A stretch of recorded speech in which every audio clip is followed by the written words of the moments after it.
Welcome back student last term में मैंने आप लोग को डिटरमिनेंट में कुछ चीजें बताई थी जो कुछ इंपॉर्टेंट क्वेश्चन हो सकते थे। फिर मैंने आपसे ये कहा था कि अब नेक्स्ट टर्म से जो अभी आपका स्टार्ट होगा वो डिटरमिनेंट की मेन क्लास स्टार्ट होगी, जिसको प्रॉपर्टीज ऑफ डिटरमिनेंट कहते हैं। ठीक है, प्रॉपर्टीज ऑफ डिटरमिनेंट। इसका मतलब क्या है ये आप लोग को अभी समझ में आ जाएगा। सर इसका मतलब क्या है या क्यों ऐसा किया गया, ऐसा क्यों है, ये प्रॉपर्टियां पढ़नी है आपको या कुछ कैसे नहीं रखते। सीधे क्वेश्चन देखता हूं मैं तब आपको बता पाऊंगा ये क्वेश्चन कैसे है। मान लिया आपके पास एक क्वेश्चन लिखा हो, जरा सुनिए। क्वेश्चन यहाँ पे लिखा हुआ है एक्स वाई जेड। ठीक है, एक क्वेश्चन लिखा हुआ है बेटा आपके पास एक्स वाई जेड। ठीक, फिर लिखा हुआ है यहाँ पे बेटा एक्स एक्स एक्स और फिर लिखा है एक्स वाई जेड। आपसे कहा जाए कि find the value of given determinant, इस डिटरमिनेंट की वैल्यू को फाइंड करिए। तो आप क्या कहोगे, अरे सर आता है, किसी के भी रेस्पेक्ट पे कर दिया जाए उसका सोल्यूशन आ जाएगा। ठीक, आंसर कर लो। लेकिन क्वेश्चन में क्या लिखा है मैं फिर रिपीट कर रहा हूं, find the value of determinant without using expansion. बिना विस्तार किए इसका हल निकाल के दिखाओ। अब क्या करोगे, अब तो अरे सर पढ़ाया ही नहीं आपने, तो कैसे हो गया। सारे से भी नहीं करना है, एक्सपेंशन तो उसमें भी होता है ना, वो भी तो एक्सपेंशन ही होता है प्रकार का है, तो डायग्राम तो एक्सपेंशन तो वो भी होता है। अब बात आती है सर जब ये नहीं हुआ या और भी क्वेश्चन जब बनेंगे तो हमेशा आप एक्सपेंशन नहीं कर पाओगे, आप फंस जाओगे। तो आपको कुछ करना पड़ेगा, कुछ आपसे कहते हैं ऑपरेशन बनाने पड़ेंगे, कुछ अरेंजमेंट करना पड़ेगा। भाई एक्सपेंशन तो हम तब करते हैं ना, कब करते हैं, ज्यादातर एक्सपेंशन वहां से अप्लाई करते हैं जहां पर जीरो ज्यादा बनते हैं। अब जीरो कैसे बनेंगे, जब आपको तिकड़म आएगा, जब ये आपको बनाना आएगा, कुछ करना आएगा, क्या करेंगे ये आपको सिखाना है। तो उसी के लिए कुछ प्रॉपर्टियां आपको पढ़नी है, उन प्रॉपर्टियों को आपको समझना है। पहली प्रॉपर्टी देखिएगा, सबसे पहली प्रॉपर्टी क्या दी गई है। पहली जो प्रॉपर्टी दी गई है, कह रहा है if each element of any column और row of a determinant is zero. मान लिया पहली जो प्रॉपर्टी दी गई है वो आपको ये दी गई, कह रहा है कि मान लिया कोई एक डिटरमिनेंट है, उसकी सारी रो जीरो है। क्या है, जितनी भी रो यहाँ पे दी गई बेटा वो सारी रो कैसी है, मतलब एक सिंगल जो रो दी गई वो कैसी है, एक सिंगल रो, उसकी वैल्यू सारी एलिमेंट कैसे है, उस रो की वैल्यू कितनी पूरी पूरी, उस जो रो के जो एलिमेंट है वो कैसे हैं, सारे जीरो हैं। तो इस डिटरमिनेंट की वैल्यू कितनी हो जाती है, आंसर जीरो हो जाता है।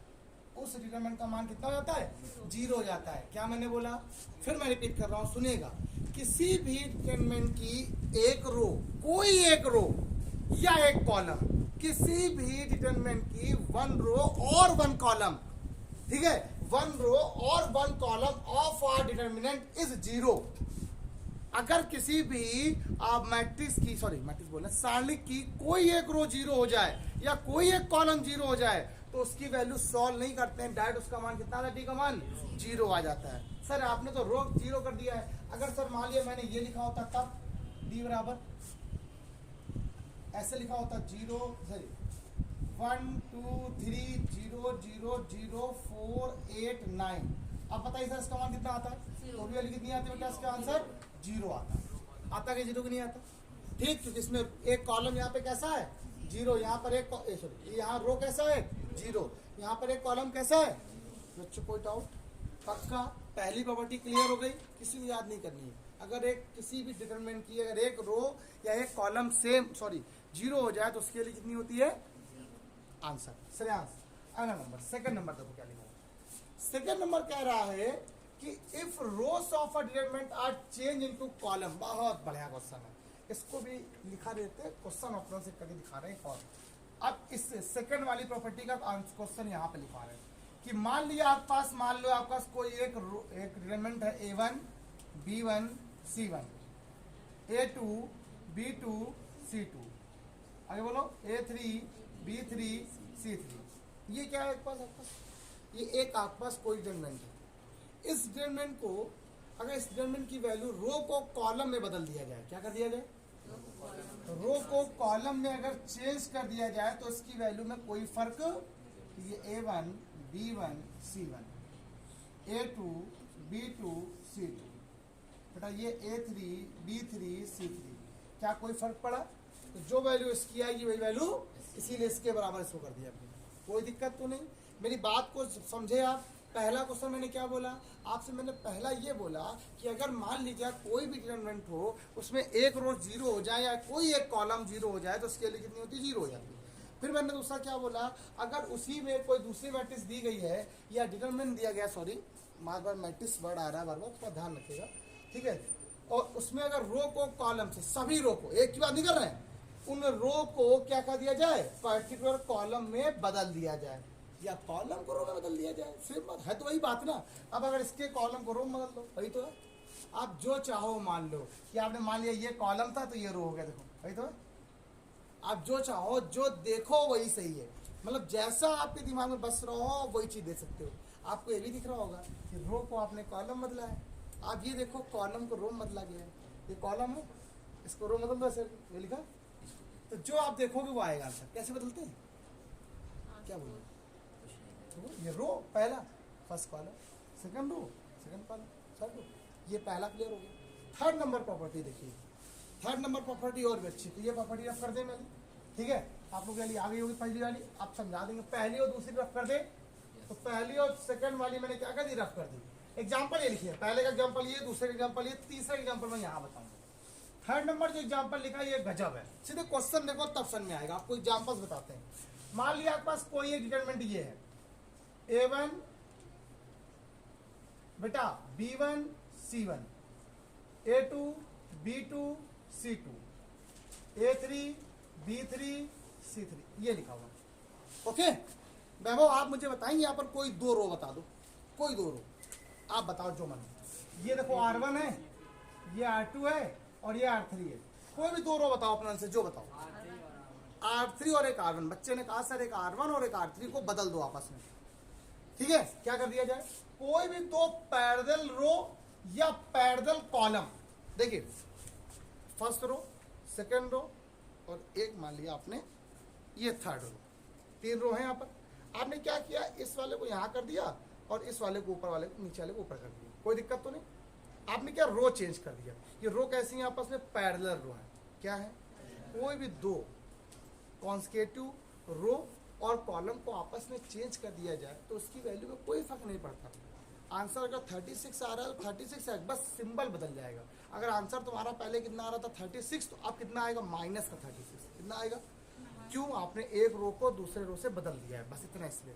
या वही काम जिसमें कॉलम में, सिंपल देखना, आपने क्या किया, आपने बदल दिया। क्या किया, क्या आपने R1 से R3 को इंटरचेंज कर दिया, मतलब R1 से क्या कर दिया आपने, R3 को इंटरचेंज कर दिया। ये सिंबल है कुछ, अभी मैं बताऊंगा आप लोग कैसे करना है। तो आपने क्या, जहां पर R1 था वहां पे क्या आ गया, R3 आ गया, तो A3 B3 C3, ये क्या है A2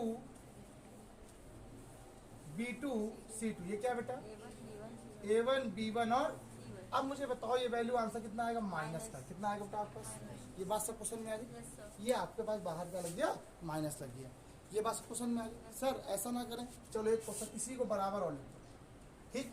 सर आपने यहाँ पर रो चेंज किया, इस बार मैं कॉलम चेंज करना चाहता हूँ। क्या करना चाहता हूँ, कॉलम। तब भी इसका आंसर कितना आएगा, माइनस। कौन कौन से कॉलम, पहले को दूसरे कॉलम से रिप्लेस कर दिया, तो ये क्या आएगा, B1 B2 B3, A1 A2 A3, C1 C2 C3। कोई दिक्कत भाई, जो आंसर यहाँ से आएगा वही आंसर तो यहाँ से भी आएगा। भाई इसका आंसर मान लो 36 आ रहा है तो इसका आंसर भी क्या आएगा, माइनस का 36, यहाँ से भी क्या आएगा। कोई दिक्कत बच्चों को नहीं है, पक्का। ये आपका हो गया। मैं चाहता था उसको अलग अलग कर सकता था, लंबा हो जाता, कुछ नहीं, ठीक। अगला नंबर, फोर नंबर प्रॉपर्टी क्या कह रहा है आपसे, हटा दे इसको। जो 4 नंबर प्रॉपर्टी कर, ये भी बहुत इंपॉर्टेंट है भाई, बहुत बहुत काम आने लगा। और समझ लीजिए, अगर आपको एक बार प्रॉपर्टियां याद हो गई तो फिर आपको दिक्कत नहीं होगी। 4 नंबर प्रॉपर्टी पता क्या कह रहा है, देखना आप खुद बताओगे सर क्या है इसका, तो आंसर खुद ही एग्जाम्पल देखते हो सर, ये तो बहुत सरल है। देखो A1 B1 C1, A2 B2 C2, A1 B1 C1, यहाँ पे क्या है, मतलब यहाँ पे देखो कोई दो रो क्या है, सेम है, आइडेंटिकल है। सेम हो या आइडेंटिकल हो, इनका मतलब यही होता सेम। किसी भी मैट्रिक्स में कोई दो रो, एनी 2 रोज और कॉलम, कोई दो रो या 2 कॉलम सेम हो जाए तो उसकी वैल्यू कितनी हो जाती है, उसकी वैल्यू कितनी आती है, कि बच्चों कोई डाउट? चौथी प्रॉपर्टी फिनिश हो गई। तो पहले एक काम करो, एक एग्जाम्पल इसी का एक और देखो। मान लो सर, मान लीजिए सर ऐसे करते हैं। अच्छा लिखा है एग्जाम्पल, देखो ये तो एग्जाम्पल लिखा हुआ है। देखो ये क्या है, कौन सी रो है? कॉलम है एक्स वाई जेड। ये कौन सा कॉलम है? तीसरा कॉलम है एक्स वाई। क्या लिखोगे? C1 इक्वल टू क्या है? तो डिटरमिनेंट की प्रॉपर्टी इसकी वाली कितनी आ गई है? क्या आपको एक्सपेंशन करना पड़ा इसका? विदाउट एक्सपेंशन आंसर कहाँ पे आ गया? कदमों में। बताइए, चार प्रॉपर्टी सबको क्लियर हो गई है? तो उन चार प्रॉपर्टी में नंबर 1 का एग्जांपल ये है, नंबर 2 ये है, नंबर 3 ये है, और नंबर 4 के 2 एग्जांपल हो गए। आप उनको नोट करिए। फिर नंबर 5 प्रॉपर्टी, नंबर 6 जो प्रॉपर्टियां हैं उनको जो ये लिखा दी इसलिए ये समझानी थी, अगली प्रॉपर्टी लिखवानी नहीं है, वो सिर्फ एग्जाम्पल बताने हैं आपको उनके। फटास करो। देखिए बच्चों सुनिए, कुछ क्वेश्चन मैंने यहाँ पे आपको लिख दिए पहले, तुम्हें पढ़ाने तो तुम बता ही देंगे। उससे पहले जरा 2 प्रॉपर्टियां जो मुझे बतानी थी अलग से समझो। तो जो भी प्रॉपर्टी नंबर 5 था कुछ था, समझो। जैसे मैंने आपसे कहा कि मान लिया कोई एक डेल्टा बराबर आपको कुछ दिया गया है। मान लीजिए आपको कोई एक डिटरमिनेंट दिया गया है A1 B1 C1, A2 B2 C2, A3 B3 C3। मान लिया ये कोई क्वेश्चन दिया गया, ठीक है। और आपको अगर मान लिया किसी एक टर्म से इसमें मल्टीप्लाई कराना है, मान लो 3 से मल्टीप्लाई कराना है, आप फंस गए। तुम डिटरमिनेंट और मैट्रिक्स में 2 फर्क होते हैं। आपसे मैंने कहा था मैट्रिक्स में जो काम होता है वो ईच एलिमेंट में मल्टीप्लाई होता है, यहाँ ऐसा नहीं होता। याद है कल आप लोग को, जब कल मैंने बताया था आपको दिन प्रॉपर्टी ए में अगर के से मल्टीप्लाई उसका फिर मॉड लिया जाए तो क्या आता है? के की पावर एन मॉड ऑफ ए आता है। मतलब जानते हो के की पावर एन मतलब क्या है? अगर मान लीजिए यहाँ पर ये इसका ऑर्डर 3 होता, मान लो क्वेश्चन देना, देखना ए बराबर मान लो क्वेश्चन लिखा हुआ है 1 2 3 4, और अगर मुझे 2 से यहाँ मल्टीप्लाई कराना है तो यहाँ बाहर कितना आएगा? 4 आएगा। कितना आएगा? 4। ऐसे था, देखो 4 आता, के की पावर 2 मतलब 4 आता है। कैसे? ये ऑर्डर कितना है? 2। इसका मतलब है ये पता है क्या करता है? ये जो भी इंटीजर को मल्टीप्लाई कराता है किसी एक पर्टिकुलर एक कॉलम में या पर्टिकुलर किसी कॉलम में या रो में मल्टीप्लाई करवाता है। वो कहता है या तो किसी आप कॉलम में मल्टीप्लाई करा लो या किसी एक पर्टिकुलर रो में मल्टीप्लाई करा लो। मैंने क्या बोला कि मुझे इसमें किससे मल्टीप्लाई कराना है? के से मल्टीप्लाई कराना है या 3 से मल्टीप्लाई कराना है इन R1। क्या कराना है? Multiply by 3 in R1। R1 में किससे मल्टीप्लाई कराना है आपको? तो अगर आपने 3 से मल्टीप्लाई कराया है इसमें, अगर आपने इसमें 3 से मल्टीप्लाई कराया है तो 3A1 3B1 3C1, और जिससे आप मल्टीप्लाई कराते हो भाई उसका कोई फर्क ना पड़े। तो मैथ का रूल होता है कि जिससे आप मल्टीप्लाई कराते हो उसी से आप क्या करना पड़ेगा? डिवाइड कराना पड़ेगा। क्या करना पड़ेगा? उसी से। अगर आपने 3 से फिर मल्टीप्लाई करा दिया, मान लीजिए 3 से मान लीजिए फिर मल्टीप्लाई R2 में, तो फिर 3 से क्या करना पड़ेगा? आपको डिवाइड करना पड़ेगा। फिर करा दिया मान लीजिए, तो फिर क्या करना पड़ेगा आपको? बेटा ये बात कोई दिक्कत तो नहीं। इसका मतलब इसका कोई फर्क नहीं पड़ेगा इसमें, ठीक। इसका इसमें कोई फर्क, वही चीज वो लिखी हुई है। अगर 3 को उधर ले जाओ 3A बन जाएगा कि नहीं बन जाएगा? फिर उधर ले चले जाओ वही चीज बन जाएगी आपके पास, स्क्वायर बन जाएगा वही चीज, ठीक। ये चीज आपके दिमाग में बसनी चाहिए। जैसे देखो आपको लग रहा होगा ना कि सर आप कैसे बता रहे हो ये चीज, ये फॉर्मूला ये वाला के ए का मॉड बराबर के की पावर एन मॉड ऑफ ए कैसे हो जाता है? मान लो यहाँ पर 3A का मॉड लेना है आपको, और तो 3 की पावर 3 आना चाहिए मॉड ऑफ ए, है ना। और दिखाते हैं। अब आपने दोबारा फिर से R2 में करा दिया 3 से मल्टीप्लाई, देखना तो 1/9 हो जाएगा। 3A1 3B1 3C1, 3A2 3B2 3C2। ये क्या है बेटा? A3 B3 C3। डन हो गई बात। फिर 3 से मल्टीप्लाई कराओ, कहाँ पर इस बार? R3 में। कितना आ गया यहाँ पर? 1/, बताओ कितना आया? 3A1 3B1 3C1, 3A2 3B2 3C2। अब से 3A3 3B3 3C3। ये टर्म उधर चला गया। इसका आंसर कितना है? 27 डेल्टा बराबर कितना है? ये बताओ किसकी वैल्यू है? इसकी वैल्यू बताओ। देख सोच समझ बोलना, सोच के बोलना सभी लोग। भाई ये वैल्यू आ गई इधर बाहर, भाई ये हो गई ये, और ये कितना आ गया भाई? यही तो है 3, ये आ गया 3 डेल्टा। ये तो आया पूरा पूरा मॉड लगा के, हमने डेल्टा लिखा हुआ है इसलिए मैंने बोला ऐसा, ठीक है। तो यहाँ देखो यही टर्म माना कि नहीं माना, इसका मतलब है जो ये वैल्यू है ये 3 डेल्टा का मॉड लिखा हुआ है, और ये आंसर क्या है, पूरा पूरा इधर आंसर देखो, उल्टा देखो, उल्टा उल्टा कोई चीज है, इसको ध्यान रखना है आपको। लेकिन हमें ये नहीं पढ़ना, ये नहीं, हमें ये पढ़ना है कि अगर किसी भी पर्टिकुलर वैल्यू से या किसी भी इंटीजर से मल्टीप्लाई कराएं, अगर मान लो 2 से कराया है तो किसी एक रो में होगा या किसी एक कॉलम में, किसी में भी वो खुद बताएगा या तुम्हें खुद करना है, वो तुम्हारे ऊपर डिपेंड करता है। सर अगर यहाँ मान लिया 2 2 होता तो काम बन जाता, काम बन जाता ही नहीं बन जाता, तो वही मल्टीप्लाई, तो उसका ही क्या होगा बाहर डिवाइड। या तो कॉमन लेना है, मान लीजिए यहाँ से आपको कॉमन लेना है 3, तो अगर 3 कॉमन ले लो, कहाँ से, R1 से, तो 3 कॉमन लिया, 3 3 कैंसिल, खत्म हो गया, कोई दिक्कत तो नहीं। इसको बोलते हैं प्रॉपर्टी नंबर 5, पूछा गया क्वेश्चन में। एक प्रॉपर्टी और होती है, एक प्रॉपर्टी इसकी और है, उस प्रॉपर्टी को एडिशन प्रॉपर्टी बोलते हैं, जिसको हम यूज करेंगे, कैसे यूज करेंगे उसको बता, हम उसको हम यूज करेंगे, वो कैसे यूज करेंगे तो देखो बताते हैं। जैसे मान लो आपके पास एक ऐसे लिखा हुआ है A प्लस बी या A plus alpha, B plus beta, C plus gamma, और ये आ गया बेटा आपको B C और D, फिर ये आ गया A1 B1 और C1, मान लो ये लिखा हुआ, मान लिया ऐसे कोई सम करके कोई भी एक डिटरमिनेंट दी गई आपको, कोई दिक्कत नो प्रॉब्लम। आप इसको अलग अलग कर सकते हो, क्या कर सकते हो, अलग अलग 2 पार्ट में डिवाइड कर सकते हो। देखना कैसे, तो पहले पार्ट में इसका जो फर्स्ट वाला टर्म कितना है, A है, B है, C है, गॉट इट। और साथ में जो लिखा बचा बता दो, B C D A1 B1 C1। अब यहाँ सिंबल बीच में कैसा है, तो यहाँ भी आप भी क्या लगा दो, अगर माइनस होता तो, अब बचा यहाँ पे कितना पहला वाला, अल्फा बीटा गामा, ये वही लिखे रहेंगे, इनमें कोई फर्क।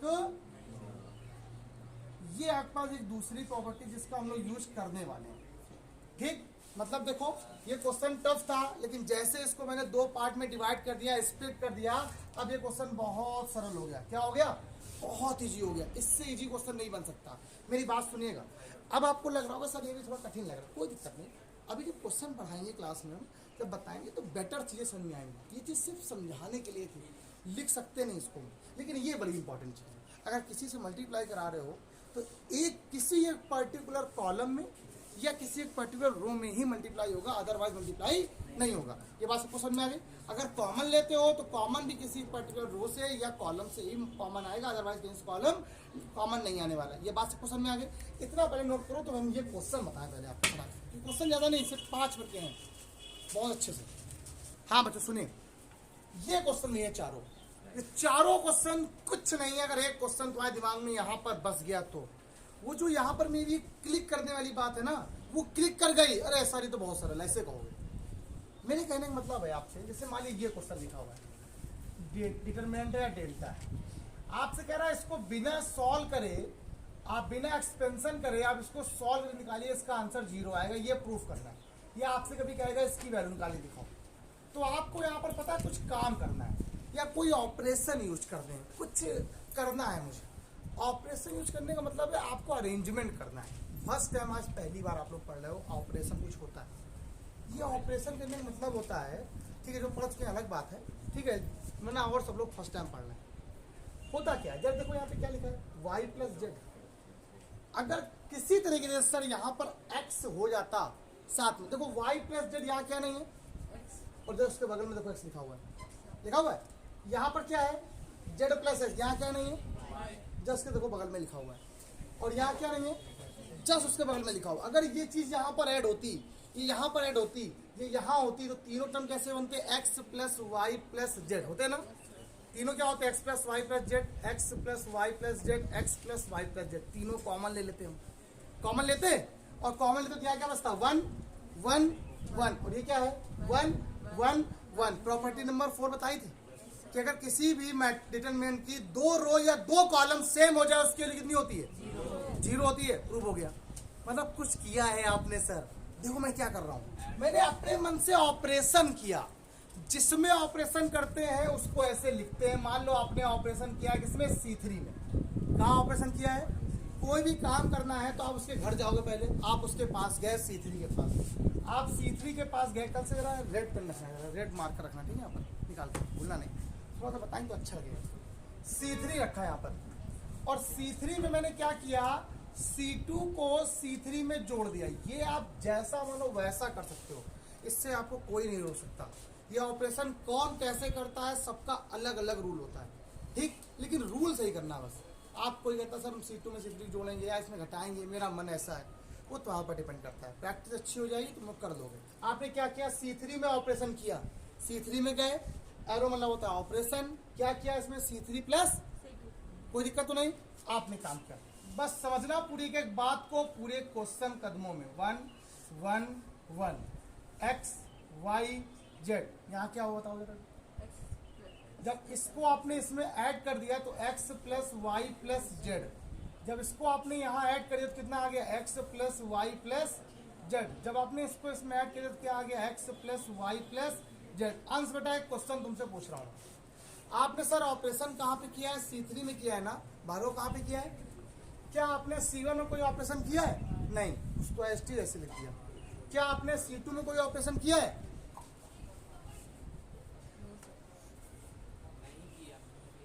क्या आपने कोई C1 में ऑपरेशन किया है, क्या आपने C2 में कोई ऑपरेशन किया है, क्या आपने C3 में कोई ऑपरेशन किया है, क्या किया है, C3 में C2 को ऐड कर दिया है, ठीक, आपने जोड़ दिया, वही चीज पक्का डन हो गया। मानसू कुछ कॉमन बताओ, क्या क्या कॉमन आ रहा है, x plus Y plus Z, क्या लिखेंगे कॉमन, क्या लिखेंगे फ्रॉम, कहां से कॉमन आया है ये, C3 से, क्या बाहर आ गया, x plus Y plus Z, क्या बच्चा बताना, 1 1 1, यहाँ क्या आया, ये क्या बचा, अब बताओ इसके लिए कितनी है, कैसे, बाई प्रॉपर्टी, बाई, तो डी का आंसर यहाँ कितना आ गया, x plus Y plus z into, या लिख के दिखा दो, क्योंकि यहाँ पर C1 और C3 क्या है, आंसर कितना आ गया, बिना एक्सपेंशन करे आपका आंसर आया। अगला क्वेश्चन पहले बताओ यार, मजा आ जाए, कौन बताएगा इस पे क्या सारा ऑपरेशन यूज करें, कोई बताओ, हाँ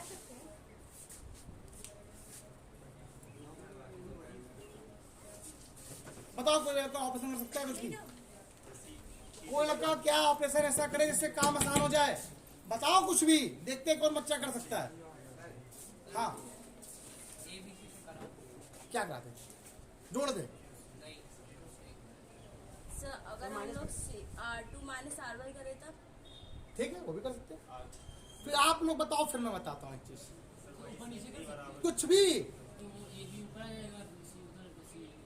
तो जोड़ना चाहते हो सबको, क्या करना चाहते हो, ऊपर से करना चाहते हो, तो वैल्यू चेंज क्या मिलेगा, कुछ नहीं, ऊपर से कर दो क्या कहाँ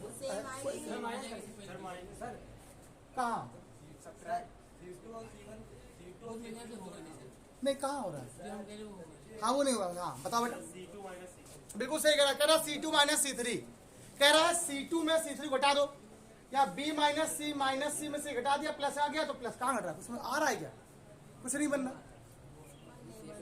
हम एक बताएं, एक हम बताएं, देखो हमने क्या किया, पहले क्वेश्चन लिखा, पहले क्या किया, आपने पता गलती क्या करी, आप लोग एक बार भी क्वेश्चन नोट नहीं करते, पहले एक बार क्वेश्चन लिखो, उसके बाद यहाँ मत देखो, अपनी कॉपी में लगा के देखो, क्या करना है ट्रांसपोज करके बताओ, अच्छा ट्रांसपोज कर क्या लोगे, रो कॉलम में तो चेंज हो जाएगा, कुछ हुआ सर, जरूरी है C1 करें हम R1 करेंगे, अरे जो तुम्हारा मन करो यार।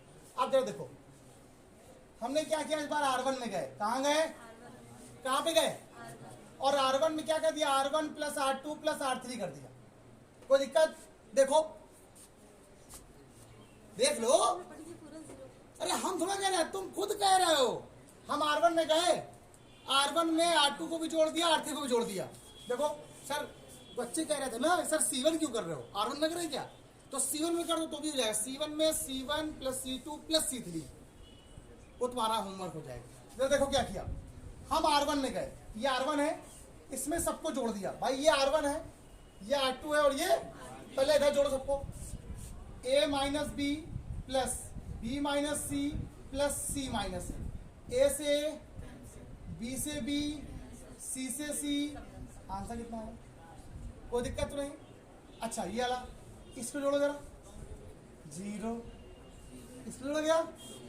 ये क्या लिखा हुआ है, ये क्या लिखा हुआ है, ये क्या लिखा हुआ है, आंसर बताइए कितना आएगा इसका, क्योंकि इसकी एक रो कैसी है, आंसर। कोई दिक्कत नहीं बच्चे को। अगला वाला क्वेश्चन को बताएगा थर्ड नंबर कौन बताएगा, बताओ क्या किया मैंने, कुछ किया, कुछ नहीं ना। थर्ड नंबर तुम बताओगे क्या किया। पहला का R1 में किसको जोड़ दिया, तो ये क्या आ गया, x plus Y plus Z, x plus Y plus Z, x plus Y plus समय कॉमन ले लिया, और यहाँ पर R3 में क्या कॉमन ले लिया, माइनस का 3 कॉमन ले लिया। यहाँ क्या बचेगा, 1 1 1, यहाँ क्या था 1 1, इसके लिए कितनी हो गई है, आंसर। अगला वाला क्वेश्चन कौन बताएगा, क्या लिखा मैंने, common x y z from, क्या लिखोगे, common x y z from C1, common -3 from R2 R3 R, जो भी लिखना चाहो। ठीक अर्जुन, ये क्वेश्चन बताओ, आप बताओ यार, बहुत हो गया यार, हम ही बता रहे बात। पहला कहो, ए का मल्टीप्लाई करा लो यहाँ पे जरा, इसको थोड़ा बता दीजिए। ये 1 1 1, देखो क्या लिखा हुआ है, BC CA AB, जरा मल्टीप्लाई करो कितना आएगा, AB plus AC, BC plus AB, AC plus BC। यहाँ क्या नहीं है, देखो AB के बाद BC आता है ना, BC के बाद AC आता है, तो BC देखो ये लिखा। आपने इसको इसमें क्या कर दिया, किसको, C2 को C3 में ऐड कर दिया। ऑपरेशन कहाँ पे किया, हम C3 पे गए और C3 प्लस C2 कर दिया, क्या किया, 1 1 और 1 हो गया, होगा कि नहीं वो।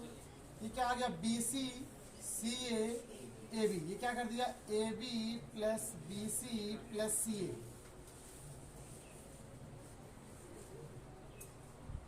कुछ कॉमन आ रहा है क्या भार्गव, क्या आहान, क्या कॉमन आ रहा है, AB plus BC plus CA आ रहा है, कहाँ से, C3 से। जब आपने कॉमन ले लिया AB plus BC plus CA, बचा क्या अंदर बताओ, 1 1 1, BC CA AB, 1 1 1, आंसर बताओ कितना आएगा, कितना आंसर आ गया, तो 0 मल्टीप्लाई करो कितना आएगा, आंसर।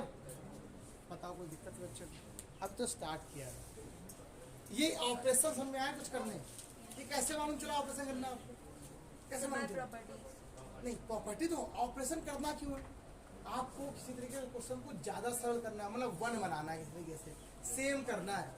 अच्छा, सेम करने का अच्छा है, मतलब है यहाँ 1 बन जा रहा है, क्या बन जा रहा है, और अगर अर्जुन 1 बन जाएगा, हर जगह 1 बन जाएगा, तो R1 में घटा दो R2 को, तो 1 - 1 0 हो जाएगा, एक्सपेंशन करने में सरल रहेगा। इसके बारे में क्लास में बताएंगे क्वेश्चन नेक्स्ट टाइम। तो आज के इतना ही, bye bye class. I hope आप लोग को बहुत अच्छे समझ में आया होगा ये चीज़, और क्लियर हो गई सारी बातें। ठीक, तो आज के लिए इतना रखते हैं, और अब आगे क्लास नेक्स्ट टाइम बताते हैं। बाय बाय क्लास, पढ़ते रहो, प्रैक्टिस करते रहो, बाय बाय।